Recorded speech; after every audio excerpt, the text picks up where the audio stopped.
welcome to today's session. In this session, I'll be taking you through another set of mock assessment, and this is Wakissha Joint Mock Examinations, Chemistry Paper 2. For those who have not watched our tutorial about Wakissha Chemistry Paper 1, you can go back to our channel and then you go through paper 1 for Wakissha and other mock bodies that we have already looked at. So they are already on the channel. You can still go back and we check on them. So this is the practical paper, and it takes 2 hours. So the practical paper takes 2 hours, and also we saw that paper 1 chemistry also takes 2 hours. In this session, your host is Isaac Nyirimbibi, and I'll be taking you through the scoring guide to this paper. We know very well that it has 1 compulsory examination items, and this item is the one we need to respond to in 2 hours. So I'll be diving direct to the item, and then we see how best we could maximize all the scores, but also finding out the common errors that learners normally make and make them lose their scores. For those who have not yet purchased this practical book, you're missing out.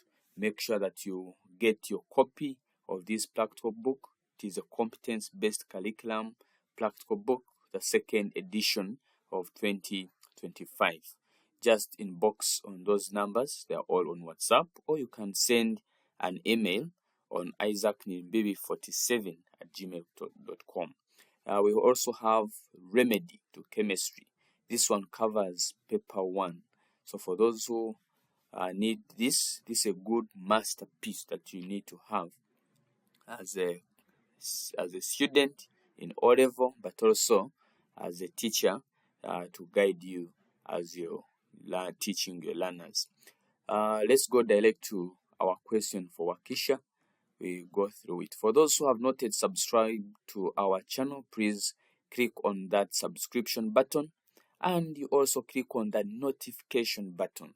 When you click on that notification button, anything that we upload on this channel, you'll be able to get it as the first person. So make sure you don't miss out anything. Just click on the notification button, subscribe, and share with friends so that they can always get all the content that we are sharing on this platform. Let's go through our item number 1. We said this paper has only 1 item, and this item is the one that we are going to see how we can do it in 2 hours, and even we have other time for us to peruse through our work. That can happen if you plan very well.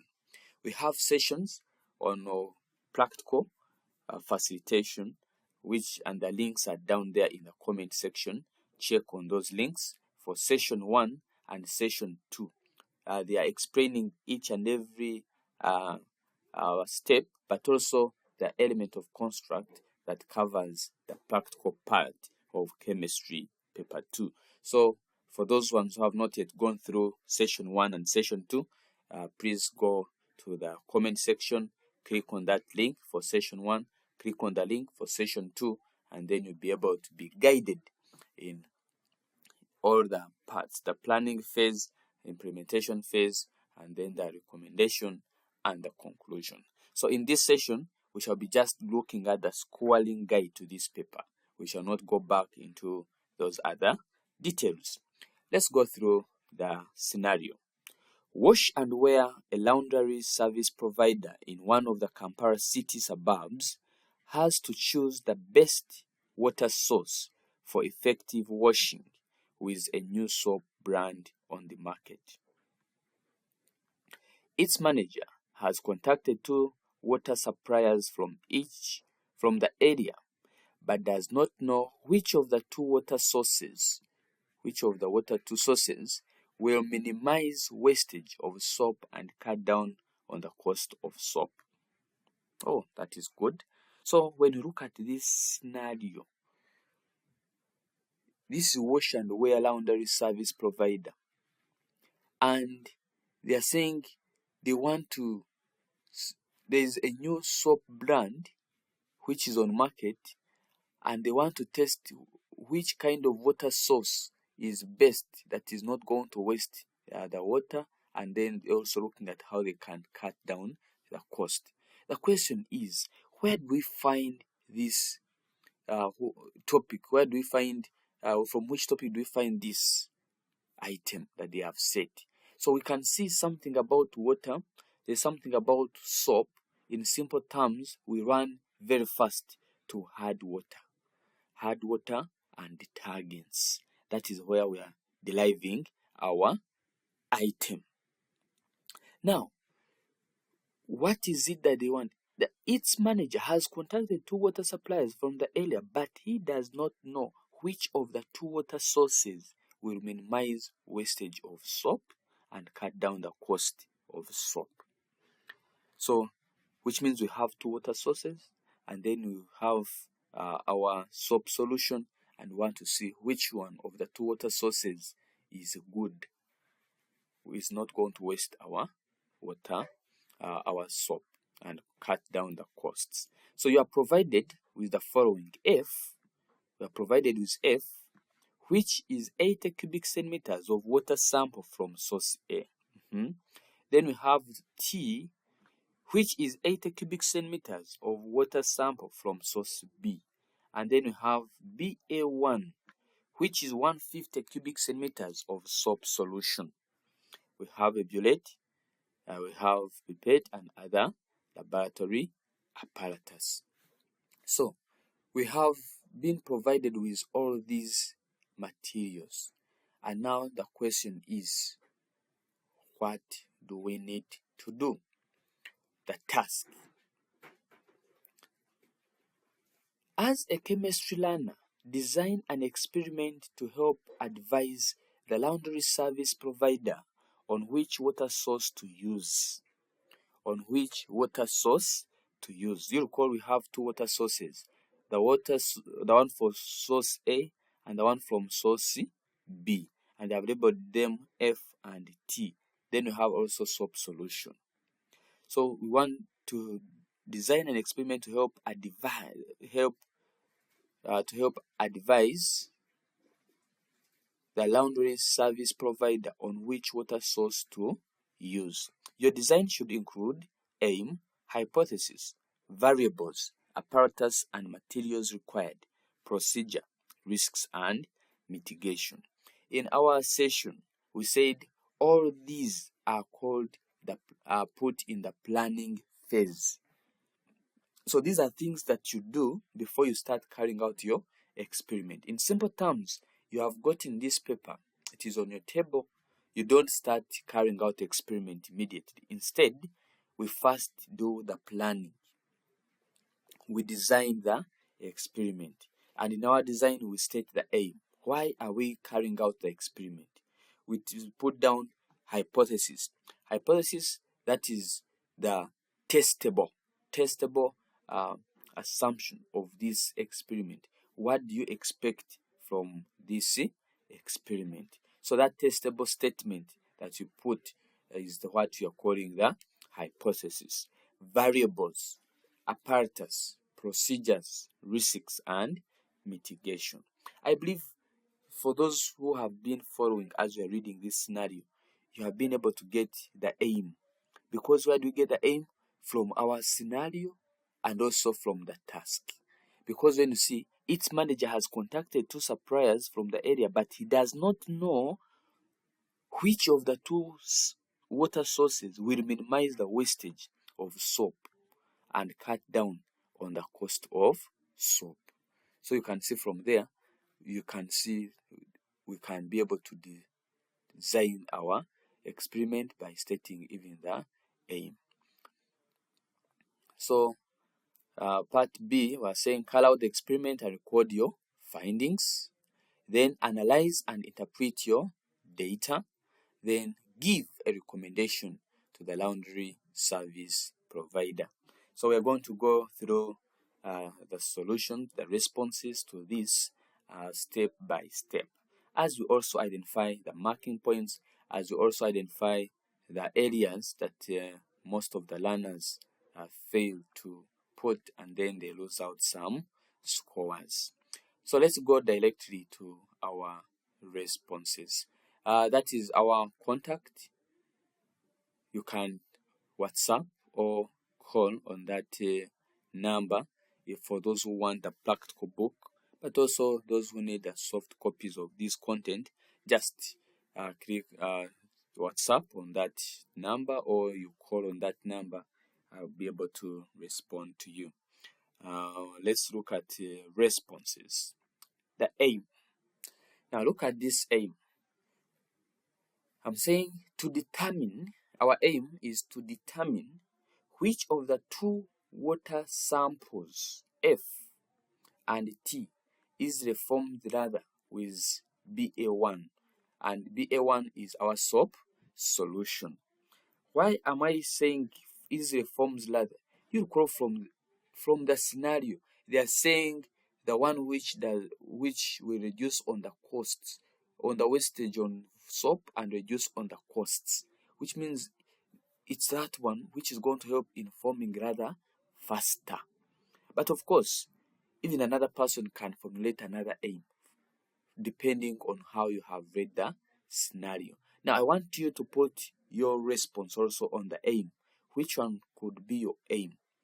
If you don't have this one, which one for you could you have put as your aim? And then we see. So here when you say to determine that two water samples, F and T, is reformed rather with BA1. So you can see in this case you are able to get your 2 scores. Which mistake do learners normally make? You find a learner at this stage says to determine which of the two water samples, F, or doesn't mention F and T, says to determine which of water samples forms lather. Are you seeing that? He or she has not mentioned these samples. So those are some of the errors that learners make. Make sure that you include which water sample, F and T. Are you seeing that? Then don't forget to tell us with what? With BA1, which is our soap solution. Now I'm putting here in brackets, but of course, even if you don't put it there, it is already described from what they have given us in the question paper. Just for me, I'm putting this one for those who have just joined us. But in the question paper, they have already told us that T is from source B, F is from source A. BA1 is soap solution. So even if you don't put those in the brackets, there is no problem. I believe we are good to go. We can now go to variables, or we can go to the hypothesis. And we start with, someone was asking, is it a must to move from aim to variables, or you can move from aim to hypothesis? Any that you want, you can start with that, so long as you remain sticking on the point. Let's look at variables. We said variables, these are things that keep on changing during the experiment. For example, when we talk about independent variable, an independent variable is that variable or that thing that is manipulated during the experiment, the one you keep on changing. Now, when you change this independent variable, the response, what you observe, is what you call the dependent variable. That's why you say the dependent variable is also known as the respondent variable.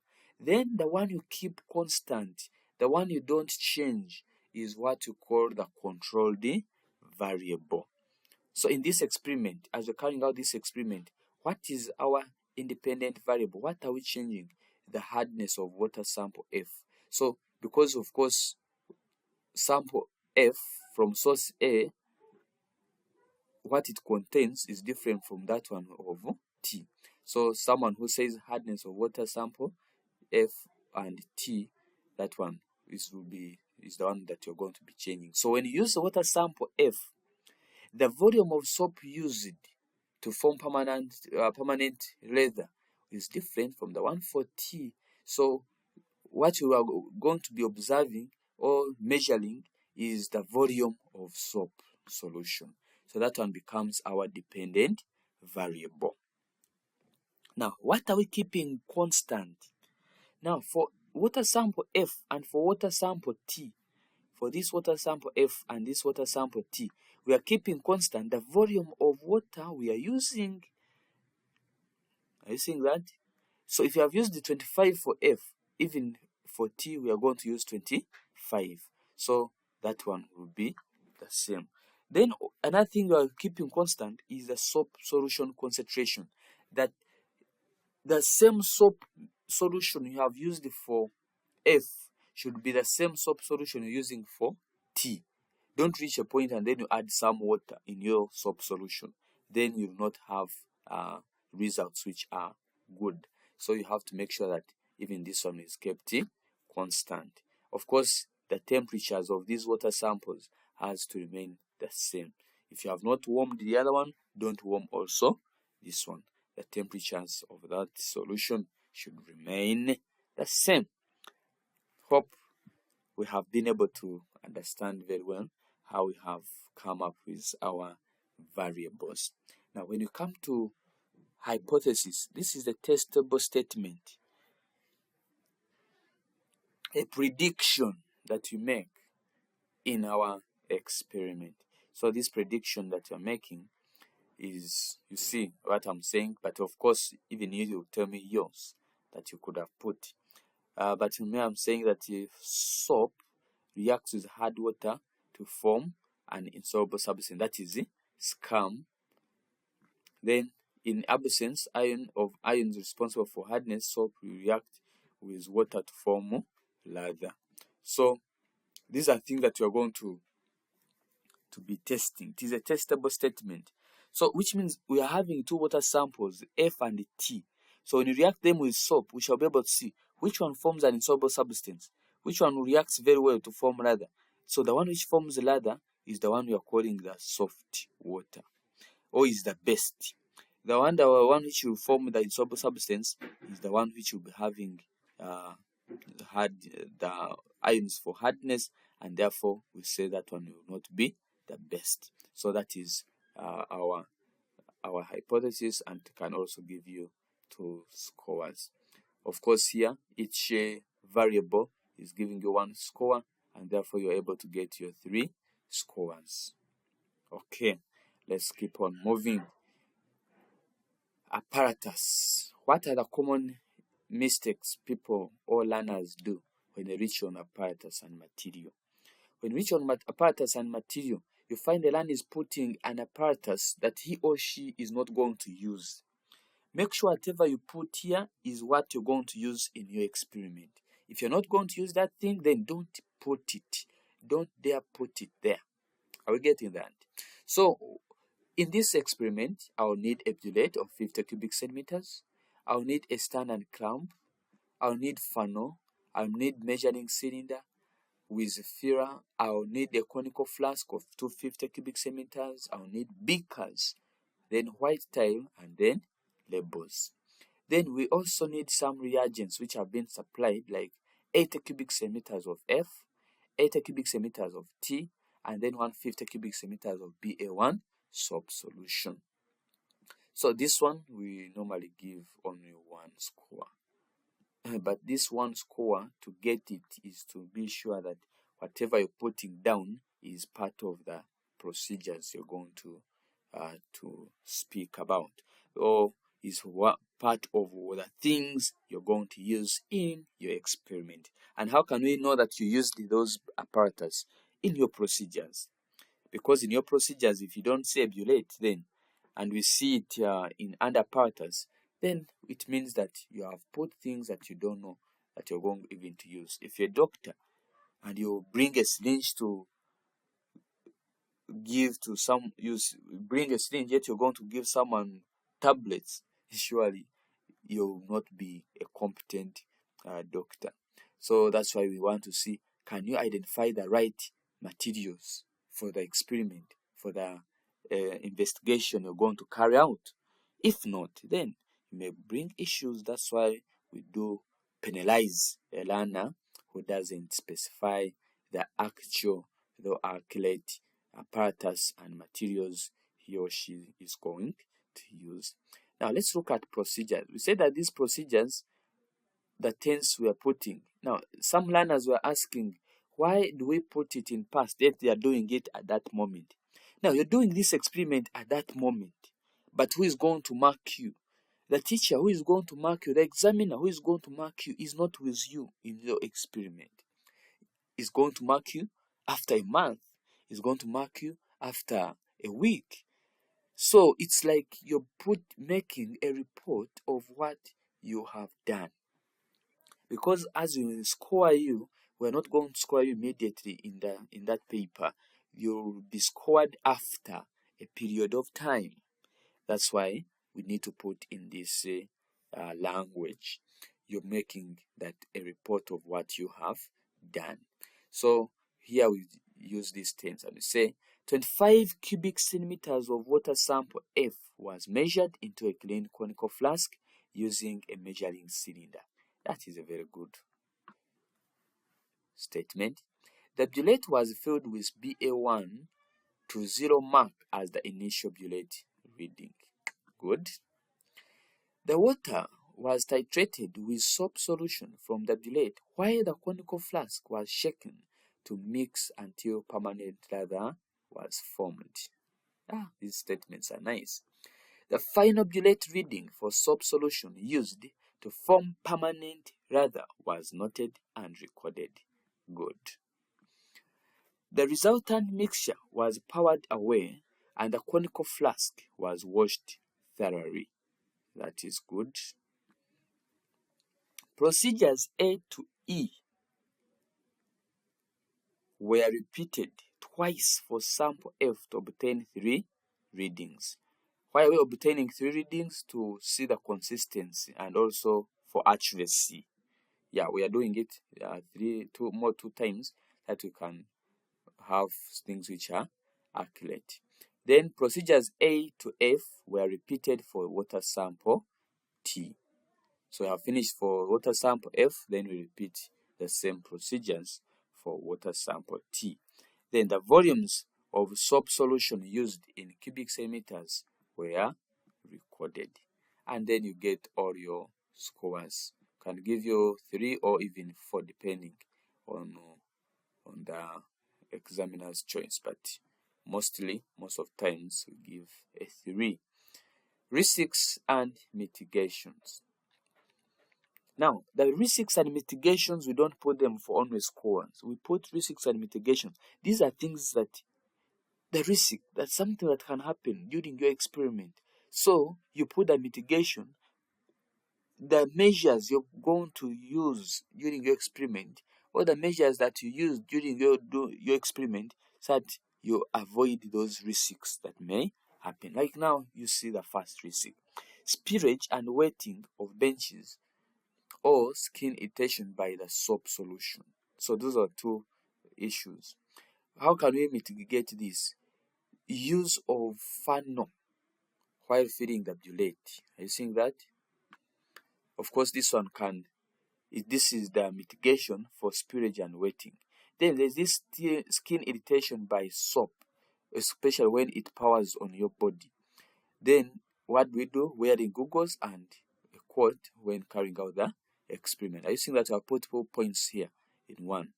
Then we have breakage of glassware leading to cuts, because you recall you're using a bullet, you're using a conical flask. So breakage of this glassware. What do we do? Handling the glassware carefully, and we are able to give you all your 2 scores. Let me hope this one you don't need to cram it. Then presentation of data. This is where we have our table of results.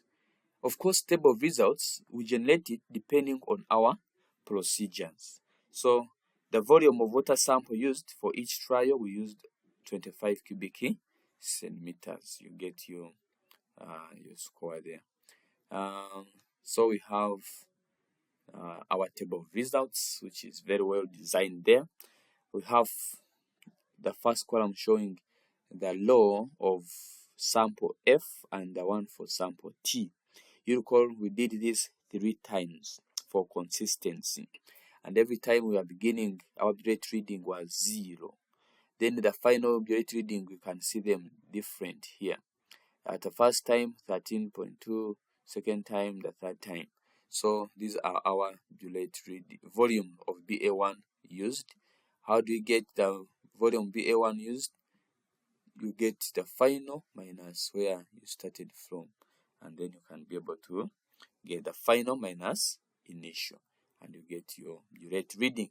Then also for T, we have initial still from 0, and the final, we can see the final, and you can be able to get your 4 scores. Now,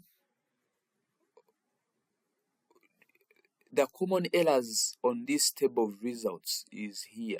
Some learners just put volume of BA1, they don't put in which units.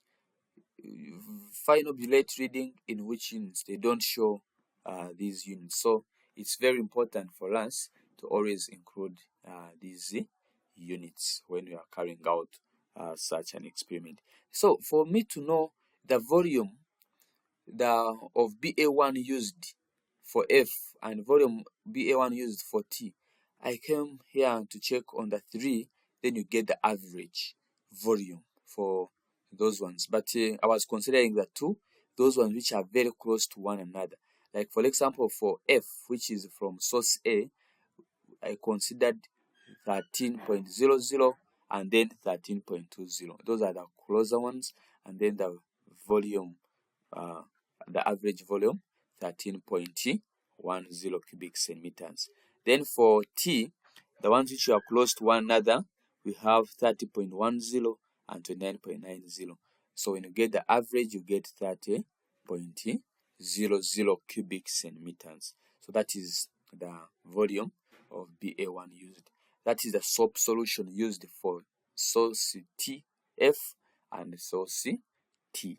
And in our data analysis, we can now interpret our results.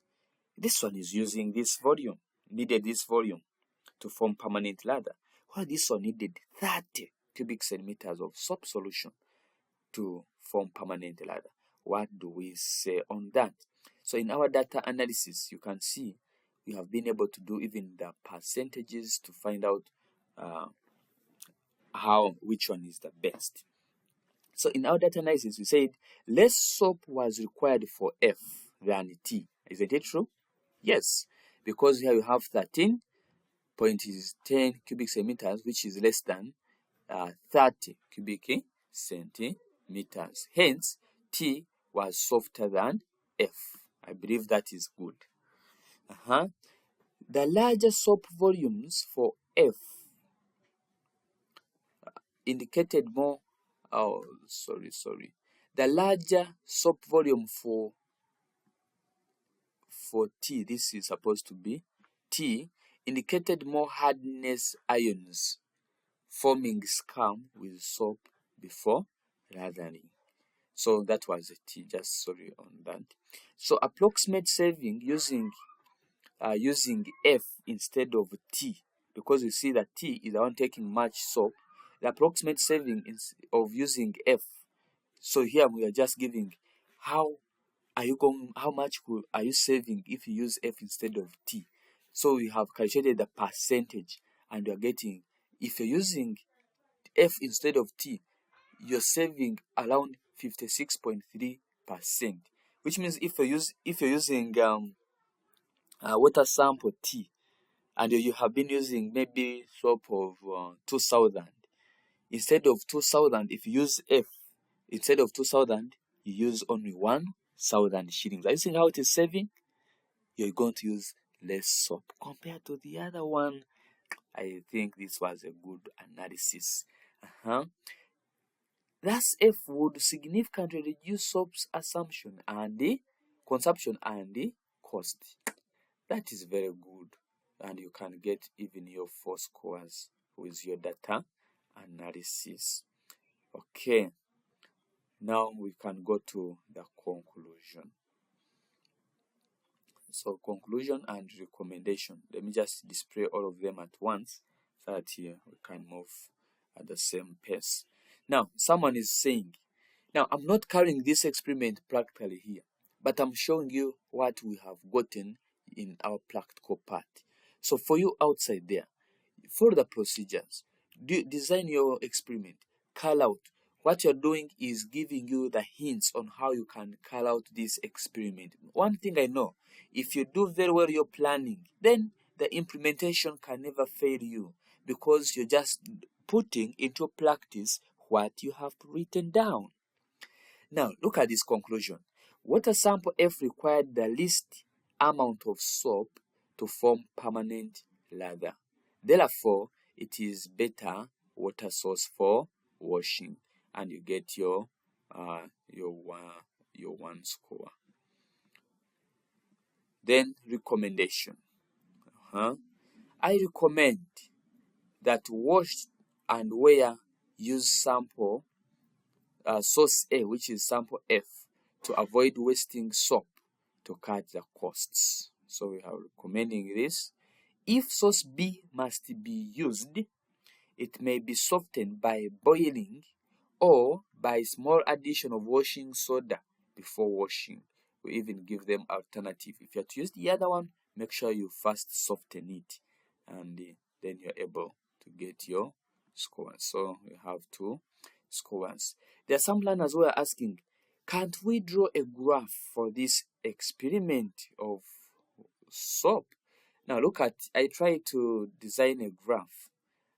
Of course, we have already done our analysis. This graph is not very necessary, but you look at it, you can still analyze it, because you call the dependent variable is the one which goes on the y-axis, and then the independent variable goes down.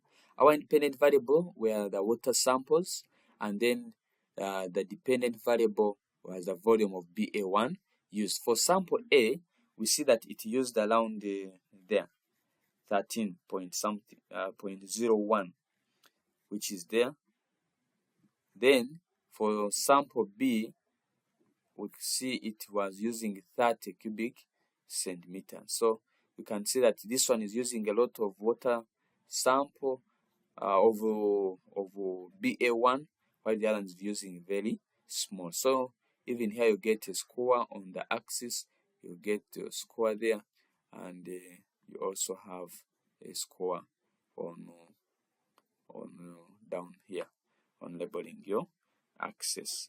But of course, using our table, we have been able to analyze even without using the graph. So depending on how you want to analyze your work, you can also include the graph, but we can also have this work without the graph.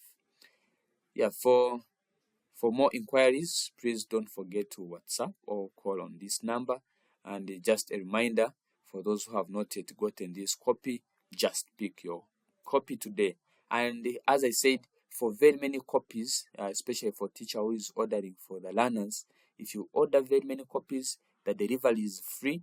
You get the teacher's guide on free cost, but also we give discounts for very many copies. So grab your copies as early as today. And for this holiday, we have put 80% discount. If you get your copies in this week, you'll be able to get 80% discount. Let's meet again in our next session. In the comment section, let me know which topic is still disturbing you in your chemistry. Let me know that topic. Let me know that paper that has given you headache, and then we shall be able to discuss that paper in our sessions. Otherwise, have a blessed time. God bless.